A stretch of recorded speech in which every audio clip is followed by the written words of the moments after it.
Hi all, Peter Catul here, educator at Fort Montgomery State Historic Site.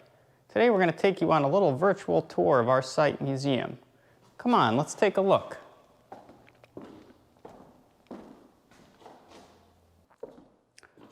Okay, we're going to start our tour here at the Weapons of War Showcase.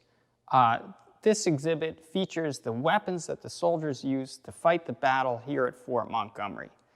We're going to start with the musket, or the gun, that the soldiers carried to fight the battle here at the fort. These muskets were known as flintlock muskets. That meant there was a piece of flint, a sharp rock, that when it struck the steel pan cover, produced sparks, igniting the black powder, or the primitive gunpowder that set off the gun. These guns were heavy, relatively inaccurate, and took quite a long time to load and fire. Even a well-trained soldier could probably only fire one of these muskets 3 to 4 times a minute, or every 15 or 20 seconds. Now, your average Continental, like myself, was not really very well trained, especially early on in the war, and would be extremely lucky to get that many shots off during a battle. In this exhibit case, we feature 3 different muskets carried by the Americans here at Fort Montgomery during the battle. We have the French Charleville musket. The French were secretly sneaking firearms to the Americans, believe it or not, early on in the Revolutionary War. The French were allies of the Americans and enemies of the British. Next, we have a Hudson Valley Fowler. A Fowler was basically like the farm shotgun of the time period. This would have been carried by militia or soldiers that were civilians and had really minimal military training. They weren't the best soldiers. They were really mainly farmers that answered the call of battle as needed.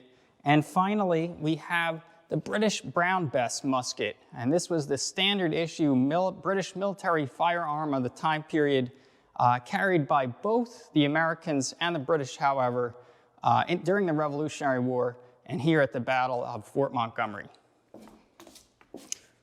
Although muskets were certainly dangerous and a musket ball could absolutely kill you, there was something that was even more feared by the average Revolutionary War soldier. Well, if you were thinking of the bayonet, you guessed right. The bayonet essentially is a sharp steel blade about 1 foot or 1.5 feet long that was attached to the end of the musket, and it essentially transformed it into a 6-foot-long spear. And often, Revolutionary War battles would end with one or both sides charging each other with bayonets fixed, trying to drive the other side off the field of battle in essentially what was a bloody game of chicken. And the British were masters of the bayonet and the bayonet charge. The British often drove the Americans off the field of battle by the point of the bayonet, and the battle here at Fort Montgomery was no exception. The British launched a dramatic bayonet charge just as it was getting dark on the evening of October 6, 1777. They overran the fort wall, running through the embrasures, and they killed and wounded many American defenders trying to defend Fort Montgomery against this ferocious British bayonet charge.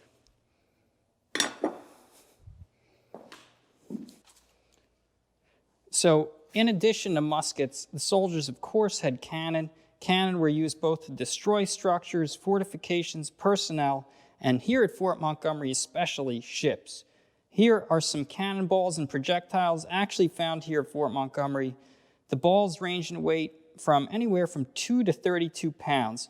And here at the fort, at the Grand Battery, believe it or not, the Patriots actually had 6 of the largest American cannon in the war, the 32-pounder.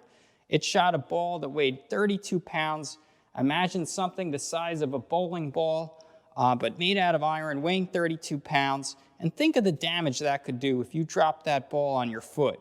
And now imagine the damage that ball might do being fired out of a cannon with 12 or 13 pounds of black powder propelling it. Now, this funny-looking projectile you see in the middle here is called bar shot. And bar shot was shot out of cannons, but specifically designed to cut the rigging of ships, tear holes in sails. If you had a really good shot, you could hit the mast, knock the mast down, and take all the sails down of a sailing ship. And essentially, the bar shot would spin around as it came out of the cannon, and thus had a much wider swath of destruction than just a regular round cannonball. Now I know what you're probably wondering. What is this cannonball with a hole in it? Why would you drill a hole through a perfectly good cannonball? Well, believe it or not, this is actually a mortar shell, and it was essentially a primitive bomb. The soldiers would fill the shell with black powder, add a fuse to it, and it could be shot out of cannon and would quite literally explode, ideally above the enemy's heads or behind enemy lines. So I'm sure you're also probably wondering, what is this big round hunk of metal? This is actually a cannon wheel, a cast iron cannon wheel made out of metal, made out of iron, and it would have been on what was called the garrison carriage. So this is a very sturdy cannon carriage made out of wood with metal wheels, designed for a fortification like Fort Montgomery, where the cannon didn't have to be really moved around too much. They just had to move forward or backwards, but they had to be very sturdy and resilient.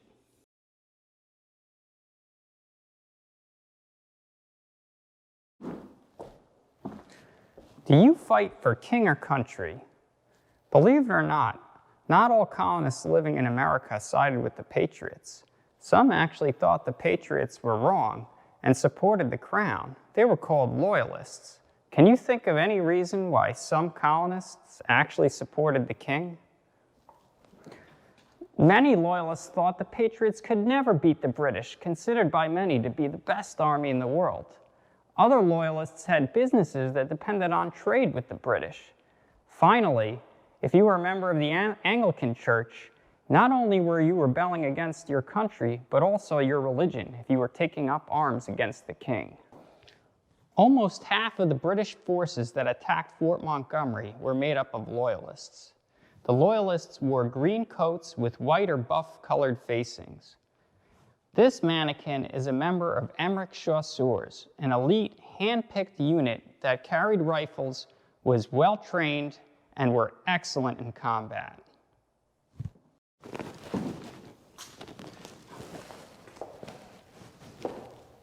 Now here's possibly my favorite artifact in the museum here at Fort Montgomery, a link of the actual chain that the Americans stretched across the Hudson River to stop the British ships from getting north and getting control of the river. The link was probably found in the 1800s when a shipboat captain lost an anchor. While combing the bottom of the Hudson River looking for the anchor, he didn't find it, but he did turn up a bunch of links of the Fort Montgomery chain. The British destroyed the chain after attacking the forts from the land.